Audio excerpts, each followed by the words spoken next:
The rain had been falling since dawn, steady as breath, steady as regret, lapping at the wood like it meant to wash the whole world clean.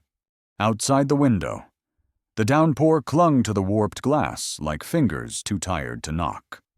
The land beyond the porch was a blurred smear of soaked earth and wind-bent grass, every edge softened by water.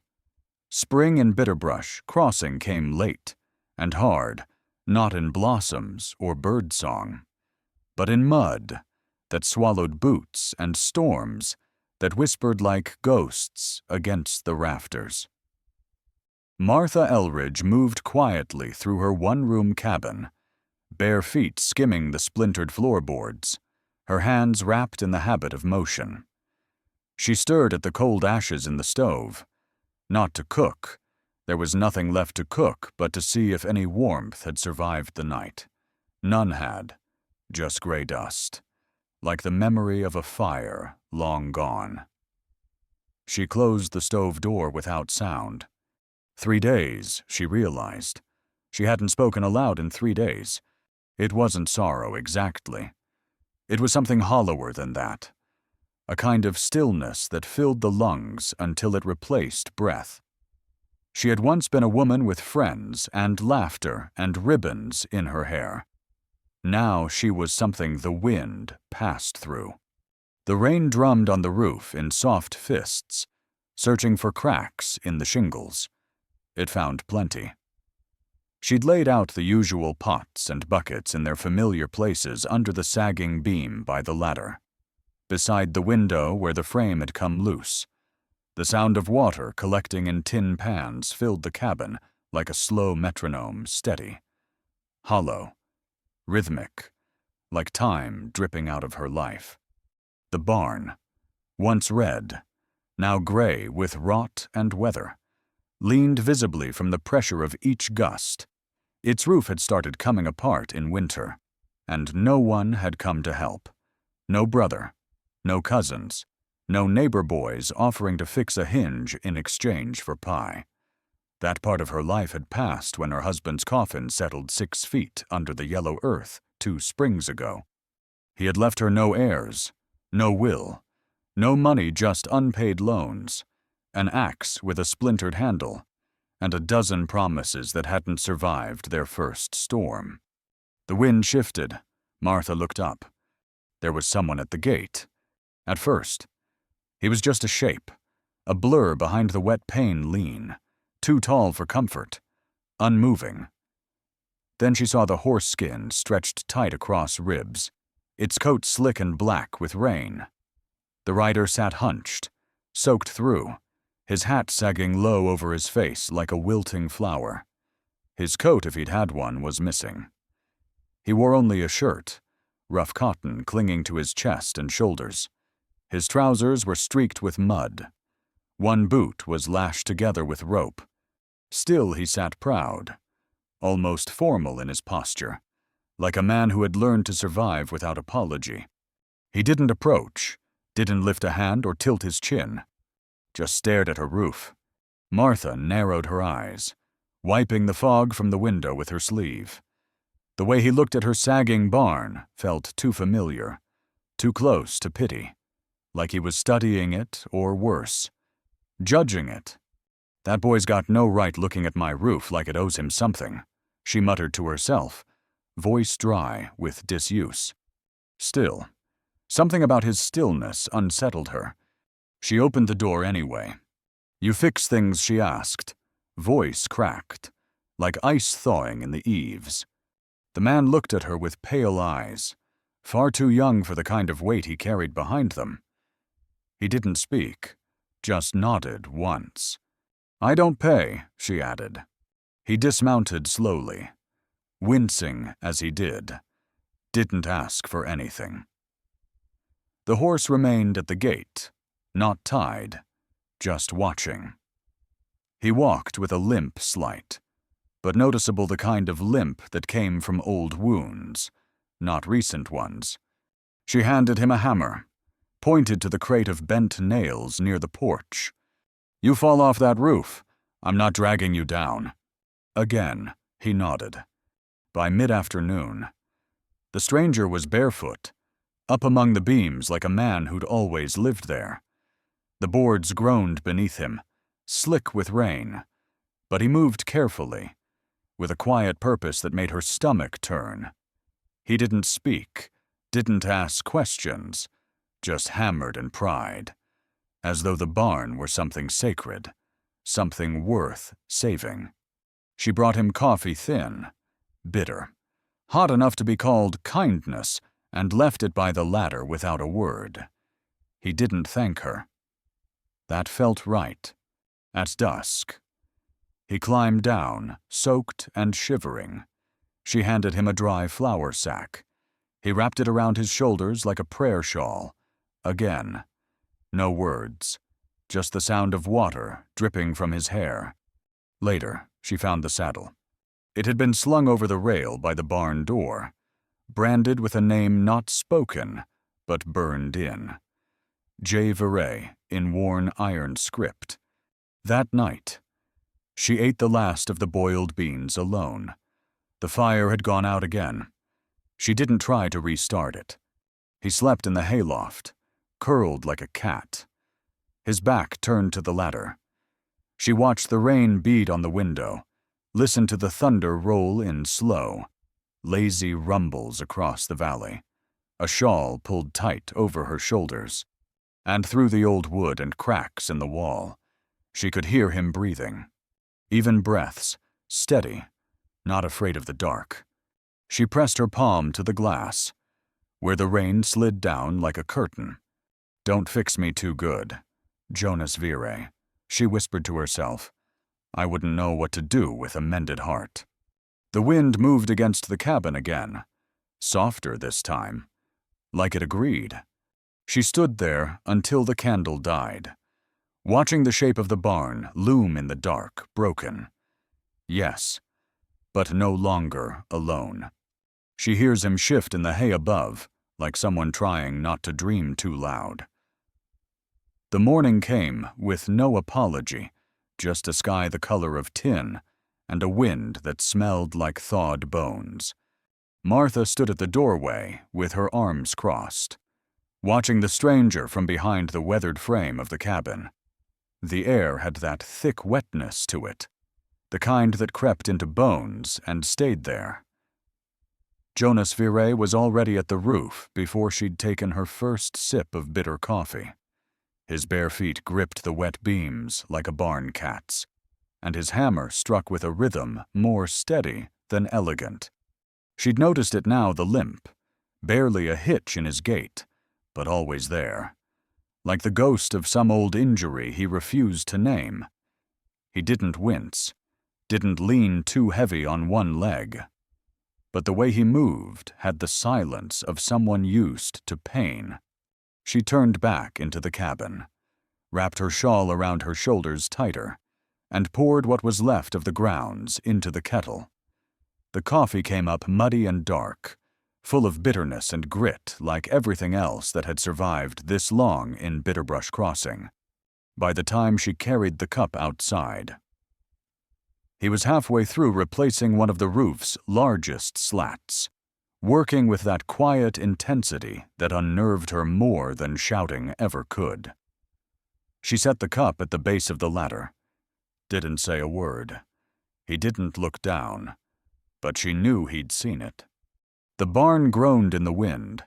It smelled of rot and old rope, wet hay, and something faintly sweet the way wood does when it's only pretending not to be rotting. Martha leaned against the porch rail and watched him work. The roof hadn't looked that whole in months. In town, the wind swept hard through the dry dust between the church steps and the mercantile's warped boards. The wood groaned under boots that didn't always pause. Some did, though. Long enough to watch her as she passed, long enough to start sentences they didn't finish. Agnes Carroway met her at the flour barrel, voice syrupy and fingers fidgeting with the handle of a basket, far too small for the eggs inside. "You taken on a boarder?" Then Agnes asked without looking up. Martha didn't answer at first. She scooped flour into her sack with a slow, steady motion, as if the silence might answer for her. He's fixing the roof.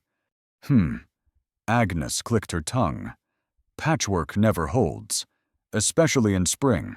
Martha tied the sack tight and turned away. You missed church again. The roof leaks. That why you've got 2 cups out on the porch, Agnes said, low and sly. Martha didn't look back. She didn't owe this town her story. That night. She scrubbed her hands at the basin until the skin peeled. Not from dirt, she hadn't touched the earth much that day, but from something else. Something she wouldn't name. The grit beneath her nails mocked her. Her husband used to say clean hands meant idle hearts. She wasn't sure what Jonas would say. He hadn't spoken more than 5 words since he arrived. Back at the barn. The hammering continued long after the sun dipped behind the hills. He worked by lantern light now, the soft glow flickering through the slats like fireflies. She carried a blanket out and left it at the base of the ladder. Didn't call up, just turned and walked back inside. She passed the window near the stove and paused. Through the break in the upper wall, she could see him, Jonas, lying on the boards, back propped against a post, watching the stars. He didn't look restless, didn't look afraid, just present. Like he trusted the sky more than the land. She said it before she meant to. You married? Her voice barely reached him, but he turned his head slightly, just enough to show he'd heard. No, she swallowed. You run from something. He was quiet for a long moment, the stars turning above him in slow silence. Not anymore, he said. That was all. The next morning came with a pale sun and brittle breeze. The barn creaked, but no longer whimpered. She stepped outside with 2 cups of coffee and no real excuse. He was sanding the porch rail, sleeves rolled, forearms marked with old scars and sun. He didn't stop as she approached, just nodded once, eyes on the wood. I didn't ask for a man to fix every hinge on my land, she said. I didn't ask for coffee, he replied. Still, he took it. The steam rose between them like something sacred. Inside the mercantile, they whispered louder now. A widow and a man with no kin. He's sleeping in her barn.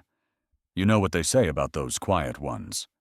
Miss Carroway came to the door 2 days later with a basket of onions that weren't needed and questions that weren't wanted. You've always been quiet, Martha. But this is something else. Roof work, Martha said, wiping her hands on her apron. Agnes replied, peering past her shoulder. Seems like more than that. Martha didn't answer. Behind her. The soft creak of a hammer tapping against wood continued, as steady as a heartbeat. That night, she checked the water buckets. The roof didn't leak anymore. He was sitting up in the hay, lantern off, back to the beam, hands resting on his knees. She lingered. You believe in fixing people? No, he said. She didn't press, just left the cornbread by his foot.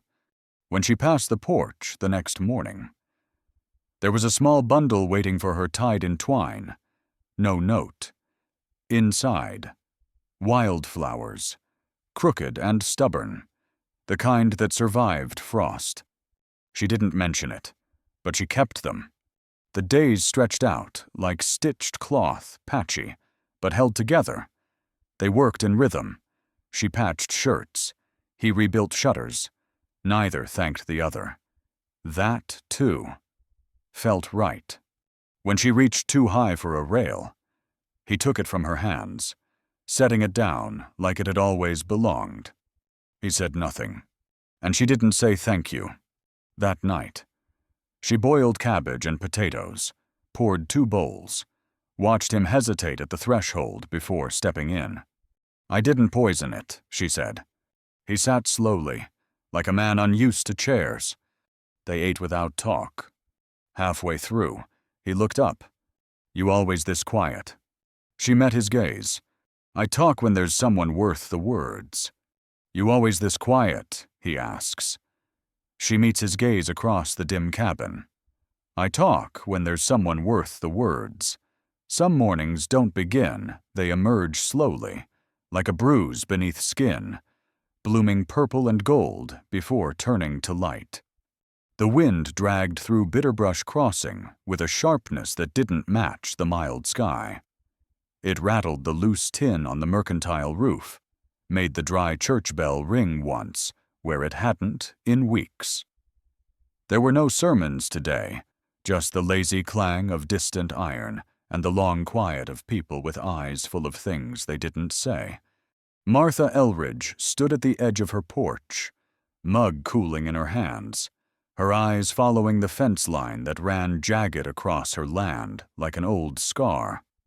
The posts were crooked in places, sagging where rot or weather had gotten the best of them. It wasn't the worst fence in the county, but it was close. Jonas Vire was already at the bottom of the hill, tools slung across one shoulder in a flour sack. He hadn't waited for instructions, hadn't asked what needed fixing. She never gave orders, and he never asked permission.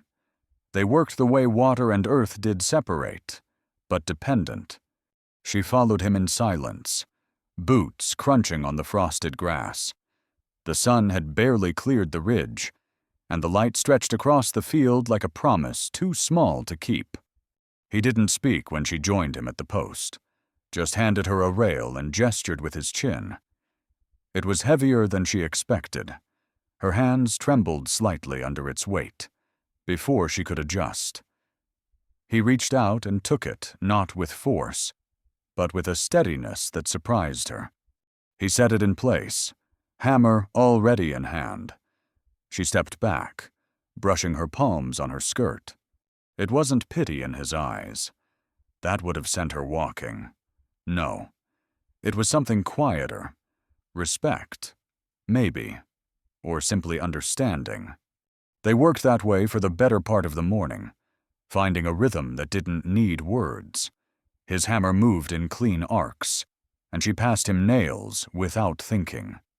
When they took pause near the midday bell, heard faint and far from the church on the other side of town, she brought out the tin of biscuits she'd wrapped in cloth that morning. The Goodlard ones. She hadn't shared those since her husband passed. They sat on the porch without facing each other, chewing slowly, watching the wind play through the dry brush. "Folks will talk," she said, was low. "They already do," Jonas replied. He didn't look at her when he said it. That made it easier. Later that afternoon, she caught him oiling the hinge on the root cellar door, something she hadn't asked for. He moved like a man who couldn't stay still unless it was night. And even then, she wasn't sure his sleep was deep. From the corner of her eye, she watched how he crouched, how he used both hands for balance, how deliberate his work was. There was no showing off in him, no noise, just a sense of needing to be useful or disappear. That night. She stood at the window longer than usual. The barn roof was nearly whole now.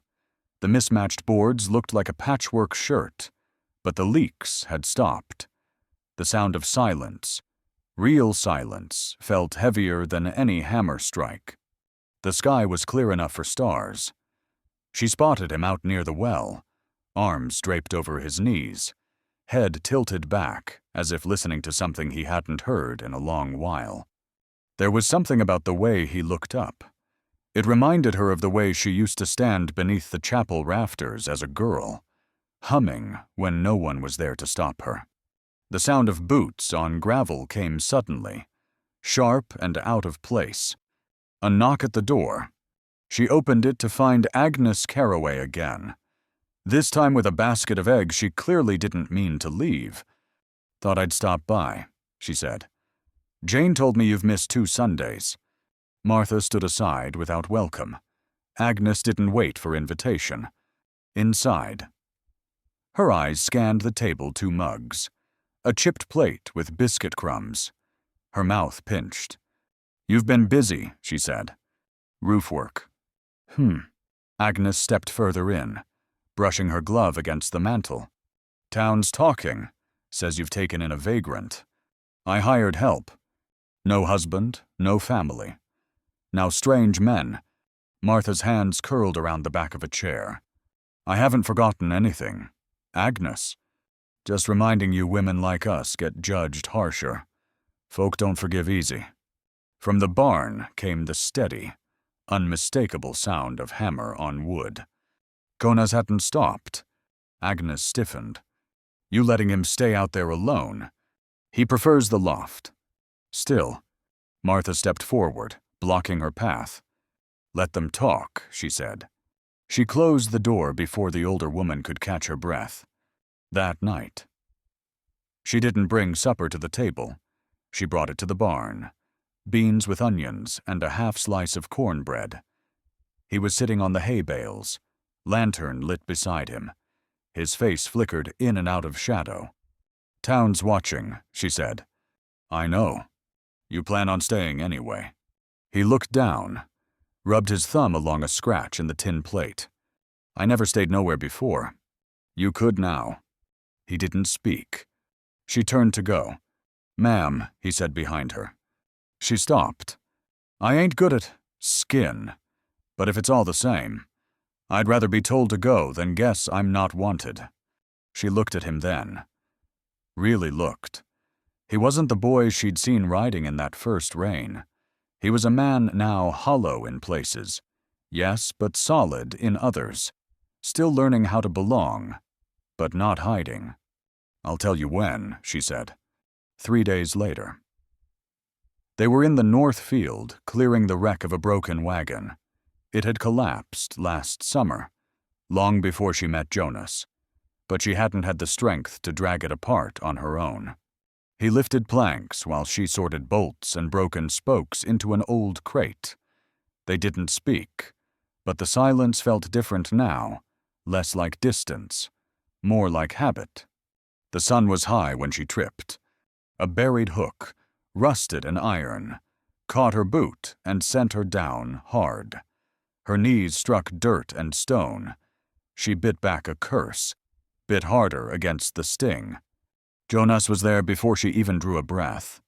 He knelt beside her, hands rough but gentle as they brushed against her elbow. "You all right?" "Only my pride." She tried to stand on her own. Didn't make it. He offered his hand. She hesitated, then took it. It was calloused, warm, and steadier than she expected. When he pulled her up, slow and sure, something passed between their palms. Heat, weight, something that couldn't be unshaken. Later that night, she found them.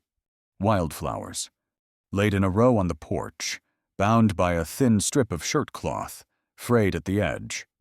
He didn't say a word about them, and neither did she, but she kept them, that night. As she gathers the dry laundry off the line, she finds his shirt stitched where it had torn and beneath the clothesline.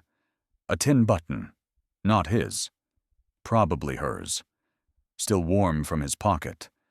Not all fires crackle when they burn some bloom like curses, soft and sudden, and leave only the smell of old grief rising through the walls. Martha Elridge had risen before dawn, as she often did now. To the sound of nothing in particular, no hammering, no rooster, not even the wind, just the hush that sat over the land, like something holding its breath. She moved through the cabin with a practiced slowness. Her shawl pulled around her shoulders, the coffee pot already set. The sky beyond the window was blackened but soft, like bruised fruit. Something in the air tasted metallic. She stepped out onto the porch just in time to see Jonas walking back from the gate, a tin pail in his hand, the shape of the new birdhouse swaying gently in the breeze behind him. It had been mounted on the old elm, a fresh carving where fire had nearly taken all. Her name, not written, but carved into the grain with quiet precision. She hadn't spoken of it. She didn't need to. They had begun planting the garden in the space where the barn once stood. Only the back half of the structure remained now, blackened and skeletal. He'd cleared the worst of it without complaint. And she had turned the earth with her sleeves rolled high, nails caked in soot and soil. Together, they had laid down rows of onions, beans, and thin hopes. 3 nights ago, the barn had burned. It had started as a hiss, like a match against damp kindling. She'd woken to it, disoriented, unsure what had startled her until the orange glow pulsed across the ceiling, like an opened wound. Jonas had been on his feet before she called his name. He was already out the door, barefoot, shirt half-buttoned, grabbing the pump bucket with wild purpose. She remembered the heat, not just from the fire, but from the rush in her chest, the sheer terror that came not from the loss of wood, but of meaning. The barn wasn't a structure anymore. It was memory rebuilt one nail at a time by a man who'd never asked why she let him stay. She'd grabbed the second bucket, staggering into the yard, boots unlaced, the wind pulling at her sleeves as she cried out his name. "I'm here," she had yelled, coughing smoke, vision blurred. Together they fought it, bucket after bucket. Shadows danced on the scorched ground around them, rising like specters as the flames swallowed what remained. The fire was too fast, too complete. It didn't move like accident. It moved like anger. When it was done, dawn came pale and unforgiving.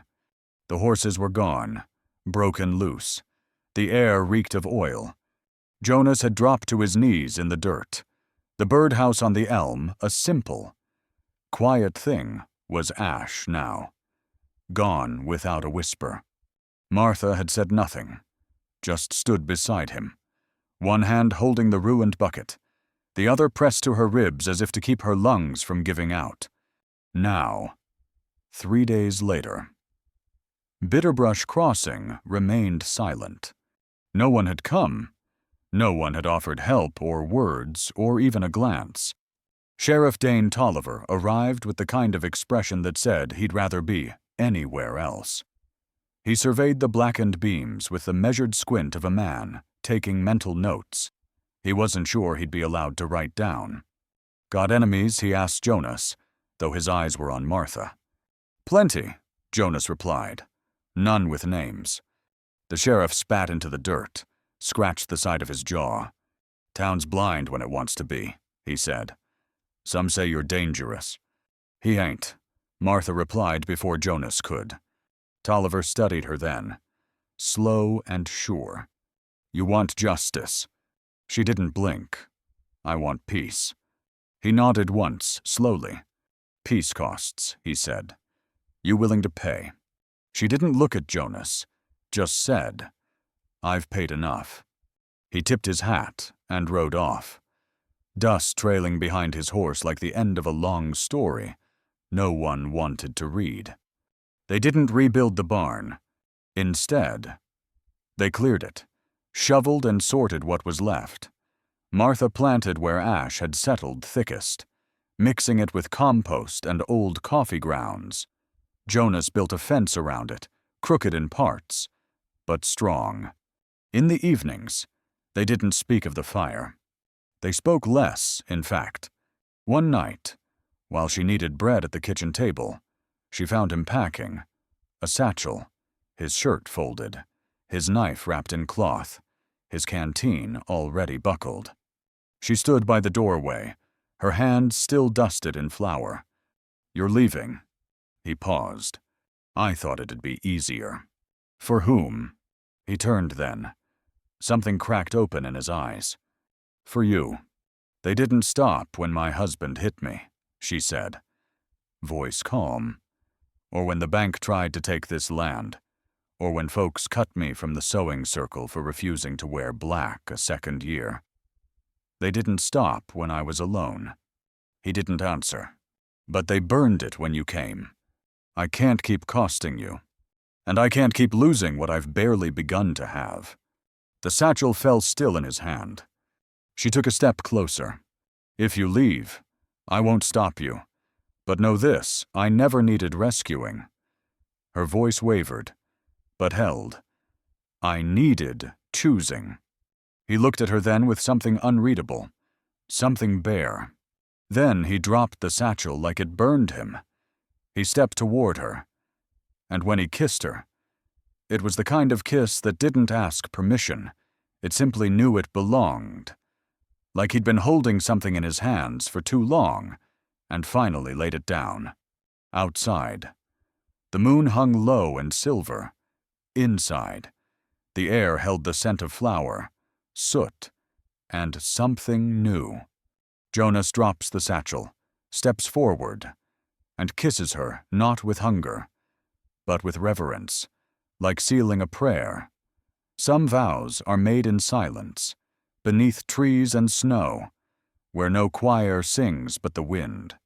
Martha Elridge stood in front of the cabin's small, warped mirror, hands smoothing the sleeves of a dress that had waited half a lifetime to be worn. It wasn't white anymore, more the color of bone or ivory touched by time, and it hadn't seen daylight since her mother folded it into a cedar chest 30 years before. The fabric was soft and frayed in places, but it still held the shape of hope. Outside, snow was falling, the kind that didn't scream winter, but whispered it instead. Gentle flakes settled across the ash where the barn once stood, turning ruin into something softened, hidden for a moment beneath white. The birdhouse Jonas had built since the fire hung from the old elm again, smaller this time, unpainted. Her name was still carved beneath the perch, faint but careful. The preacher's buggy had arrived just past sunup, the horse steaming and impatient. Reverend Aldous Keene stepped down slow, his hat dusted in white, his Bible clutched like a shield. He said little, just nodded to Martha when she opened the door and stepped aside. His presence filled the space like church incense, steady, dry, inescapable. Jonas Vire waited outside, alone, brushing snow from the porch rail. He wore his only good shirt, the one she had mended last spring. His hair was damp, boots polished as best they could be with saddle soap and creek water. He didn't fidget, didn't pace. He stood still, eyes on the tree line like he was waiting to be called. They met beneath the elm, not under banners or garlands, but sky, no guests, no music, just earth and weather and two hearts that had already chosen. Reverend Keene opened his Bible with quiet hands. "We can begin when you're ready," he said. Neither Martha nor Jonas spoke at first. They turned together, facing him not as two people newly introduced to the idea of love, but as ones who had built it slowly across ruined fences and scorched boards and meals eaten in silence. Jonas looked at her then, really looked, and for a moment, it was like the town didn't exist. The wind tugged at the hem of her skirt, and the snow gathered in the crease of her shoulder. The preacher's voice broke the hush. "Do you, Jonas Vire, take Martha Elridge as your lawfully?" "I do," Jonas said, quiet but certain. "And do you, Martha Elridge?" "I do," she whispered. Reverend Keene closed his Bible gently. "Then by God, and this valley as witness." A crack rang out. Not thunder, a rifle. Sharp, sudden, unmistakable. Jonas stepped forward before the sound had faded, his arm instinctively drawing Martha behind him. Her heart seized, but she didn't retreat. She turned with him toward the ridge. 3 riders emerged through the falling snow. One held a rifle across his saddle lazily, like it was a branch he'd picked up by chance. Another rode with eyes narrowed, his mouth twisted in what might have once been a smirk. The third broader. Older sat with his hands on the reins, but his intention written all over his posture.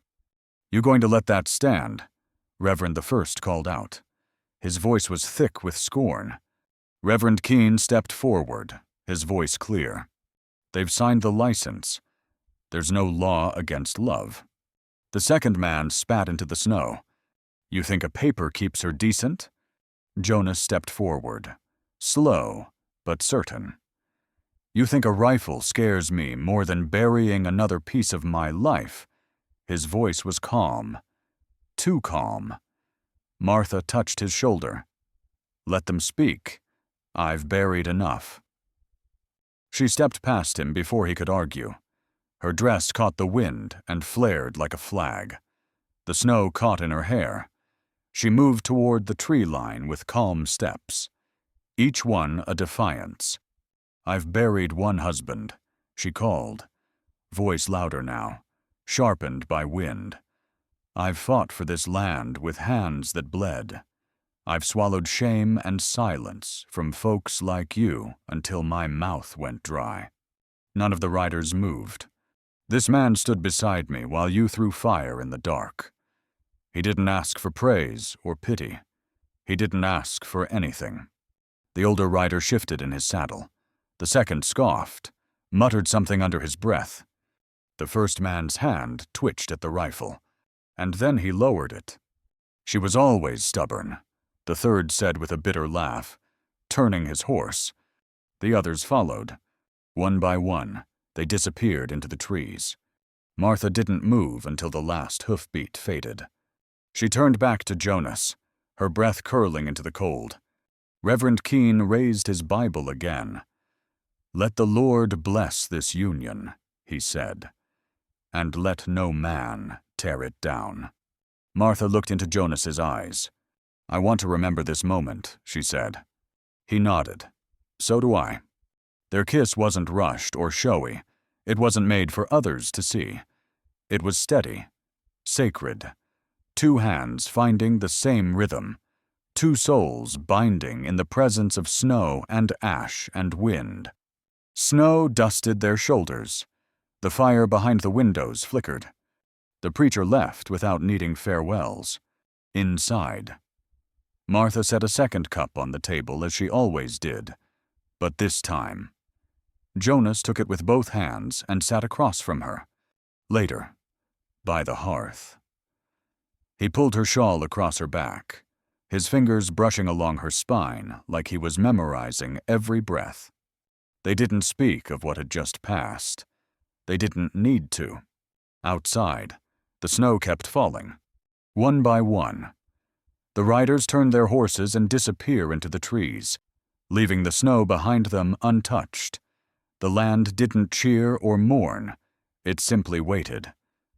And in the waiting, things grew.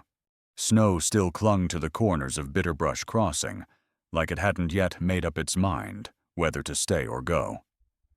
The season had turned slow, reluctant, but each morning brought a little more sun, a little less wind that bit the skin. The ashes of the barn, once black and broken, had been cleared. In its place stood rows of earth dark with compost and memory.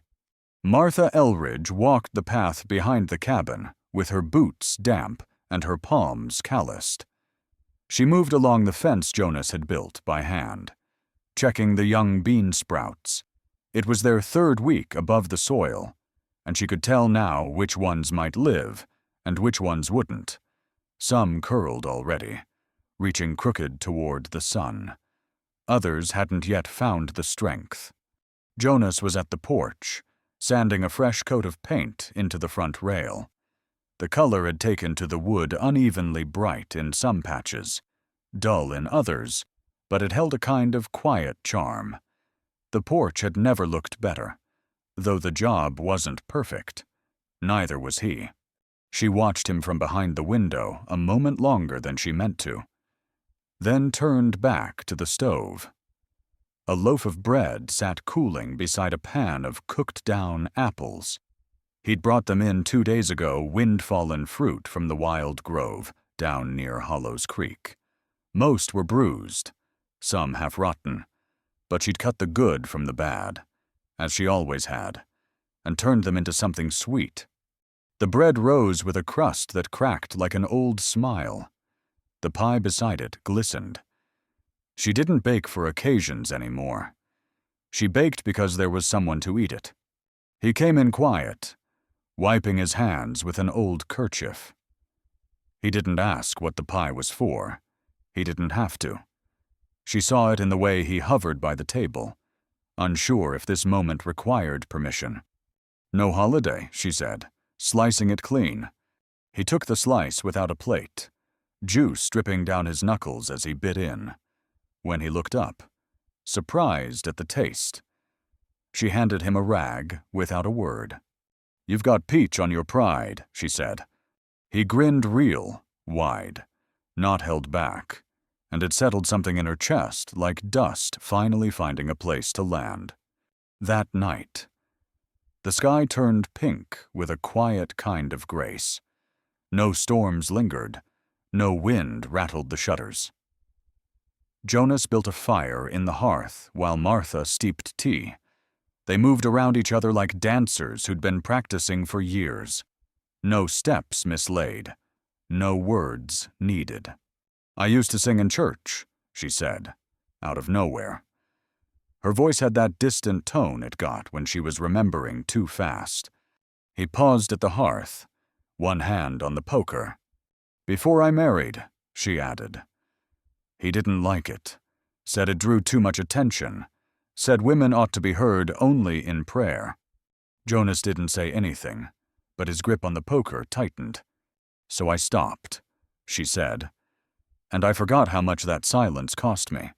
He turned, looked at her not with pity, but with something deeper. "You've got a voice again," he said. She nodded slowly, still figuring out what it wants to say. He came to sit beside her, close enough that their knees almost touched. He looked into the fire for a long moment before speaking.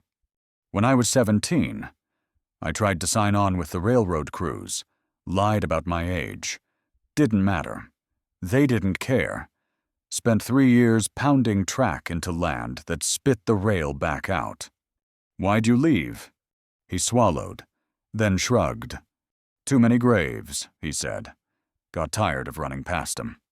The silence between them thickened. Not heavy, just full. She turned her gaze to the small wooden shelf above the table. There. The birdhouse sat a newer one, the carving just as delicate, a little shallower than before.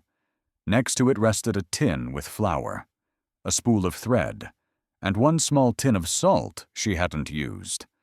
Things that stayed behind, even when everything else burned. "You hum like someone who used to be loved," Jonah said suddenly, voice quiet. Her breath caught.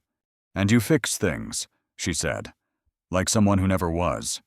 He stood to leave, but didn't go far, just to the edge of the room where the light from the fire ended. Then he stopped, hand resting on the doorframe. The next morning, she found it. A birdhouse, newly nailed to the old elm. The paint still wet, still dripping, but underneath it, the faint scrawl of her initials not full, just enough to know. By midday. They were sitting on the porch again, peeling apples in rhythm. The day was warmer than it should have been, and the earth smelled damp and generous. Jonas wiped his brow with a strip of flannel, glancing toward the garden. "What now?" he asked. She didn't answer right away. He tried again, gentler. Roofs fixed, wagons cleared, tools cleaned. "What now?" She peeled an apple in one long curl, then broke it in half. "You ever planted anything?" she asked. He shook his head. She handed him one half of the apple, the skin still tight and red. "Then let's start there." The next few days settled into something they didn't name. Jonas tilled soil with a flat spade, while Martha sorted seed packets by hand, some so old the labels had faded to ghost letters. Together, they turned the earth again. Deeper this time, until worms and old roots gave way. They planted quietly. She moved with memory. He moved with strength. At the edge of the garden gate, he nailed an old horseshoe, rusted and found half buried beneath the porch. "You think it'll grow?" he asked, wiping dirt from his jaw. "Things grow where you tend them," she said. He nodded. "You talk like the preacher sometimes." She gave him a sharp look. He never planted a damn thing in his life. Jonas chuckled. But then he grew quiet, brushing soil from his palms, looking toward the road where no riders passed anymore. "You know folks are waiting for us to fail," he said. She nodded. "I'm not trying to prove them wrong. I just want to stop living like they're right." He stepped closer. His eyes had that unreadable depth again, like something trying not to surface. "You deserve more than surviving. So do you." They didn't touch. They didn't speak more. But the space between them no longer felt like a wound. It felt like a road, halfway walked, that evening. A sound floated through the valley, faint and far away. A fiddle, a wedding in the distance. Laughter carried on the breeze like a song meant for someone else. Martha stood at the window, the candle flickering beside her. Jonas passed behind her, heading for the barn out of habit. She turned. "Would you stay?" she asked, "even if the work's done?" He stopped, one hand on the doorframe. "Depends on what?" "On whether you're welcome." She gestured toward the table at the pie, the warm bread, the carved name. "You've got peach pie and a carved birdhouse," she said. "What more welcome do you need?" He smiled, but it held something fragile. "I'll stay," he said, "but not as a ghost in the loft." She nodded. "Then stay as a man." That night, he did not go to the barn. She laid out a blanket near the hearth. He took it. She poured tea. He drank it. The fire cracked between them. When she hummed that old, broken hymn her mother used to sing over pie crusts and cracked bone china, he joined in. Out of tune, unsteady. But together, that night. As wind brushed against the windows, and the fire hissed in the hearth, neither of them moved to speak, and neither of them had to. And now, here we sit at the edge of silence. The fire burned low, and the snow melted down to memory, left with the ache and warmth that only a story like this can leave behind, like a worn boot by the hearth, still holding the shape of someone who walked far to get here. And when you listen close, real close, you can still hear the breath of the barn wood, scorched and rebuilt, whispering through the bones of the past, and the soft rattle of cornbread crumbs on a tin plate. The hush of a woman folding her mother's dress at midnight, hoping to forget, yet remembering with every stitch she ever unpicked. And somewhere in that hush, there's the creak of an old saddle, the rustle of dry grass beneath horse hooves that carried more than a man. They carried regret, carried silence, carried all the things men don't speak when they sit with pain beside them like a brother. And then there's the wild flowers, bent, stubborn, dug from bad earth and given anyway, without explanation or demand, tied in string and left for no eyes but hers. And they grew, even when they weren't meant to, even when the whole world turned its back and let the frost come early. Because that's how some love survives, not through grand declarations, but through tending, patient, unglamorous, relentless, and you can picture the windowsill, can't you? Where peach pie cooled under a breeze that smelled like pine, like smoke, like starting again, and inside that cabin. A second cup was always poured, not for company, but for hope. A quiet place set beside a heart that hadn't trusted its own beat in years. And if you sit real still, you might remember the sound of her voice, not loud, not polished, just true. Humming that church tune long after the congregation stopped listening. Long after her prayers dried up and the town passed judgment like a letter never meant to be opened. And in that voice lived something worth fighting for, even if her fists never closed, even if she fought with her spine straight and her words sharpened on truth. And that truth, friends, didn't come easy, didn't come wrapped in preacher's ribbon or lawman's decree. It came in the fire that couldn't burn them down, in the garden born of ashes, in the man who stayed not because he was asked, but because he was chosen. And you can still feel that last winter, can't you? How the snow laid gentle over the wreckage, not to erase it, but to give it peace. And beneath that snow, something breathed, something soft and human and stubborn, the kind of humanity that still matters even when the world forgets, the kind that says justice may arrive late, but it still knocks, and honor well.